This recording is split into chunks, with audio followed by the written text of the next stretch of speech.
Hello guys, നമ്മളിപ്പോൾ പോകുന്ന fish മാർക്കറ്റിലോട്ടാണ്. നല്ല നീണ്ട നിവർന്ന് നടക്കുന്ന ഫിഷ് മാർക്കറ്റാണ്. ഇവിടെ രാത്രിയും ഓപ്പൺ ആണ്. 10 മണി വരെ ഇവിടെ ഓപ്പൺ ആണ്. നമ്മൾ വന്നപ്പം 9 മണിയാണ്. അപ്പം ഏകദേശം തിരക്കും കാര്യങ്ങളൊക്കെ കുറവായിരുന്നു. അപ്പം നമ്മൾ ആദ്യം തന്നെ ട്രോളിയൊക്കെ എടുത്തു. എന്നിട്ട് അതിൻ്റെ അകത്ത് കയറി കേട്ടോ. അപ്പം നമ്മൾ ഫിഷ് മാർക്കറ്റിൻ്റെ അകത്ത് കയറുന്ന ആ ഒരു ഫീലൊന്നും നമുക്ക് തോന്നത്തില്ല. നമ്മൾ വേറെ ഏതോ സൂപ്പർ മാർക്കറ്റിൽ കയറുന്ന ഒരു ഫീലാണ് നമുക്ക് തോന്നുന്നത്. നമ്മൾ വന്ന 9 മണി ആയതുകൊണ്ട് തന്നെ ആൾക്കാരും തീരെ കുറവായിരുന്നു. പിന്നെ മീനുകളൊക്കെ കുറവായിരുന്നു. എന്നാലും അവിടെ വലിയ വലിയ മീനുകളൊക്കെ ഉണ്ടായിരുന്നു. അതൊക്കെ കാണാൻ നല്ല രസമുണ്ടായിരുന്നു. ചെറിയ മീൻ തൊട്ട് അവിടെ വലിയ മീൻ വരെ അവൈലബിൾ ആണ്.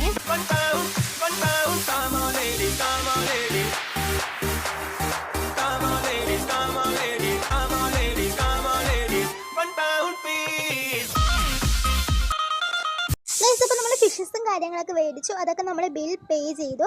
ഇതിൻ്റെ ഫുൾ വീഡിയോ നമ്മൾ ചാനലിൽ അപ്ലോഡ് ചെയ്തിട്ടുണ്ട്. അപ്പോൾ അതൊക്കെ കാണാത്തവരാണെങ്കിൽ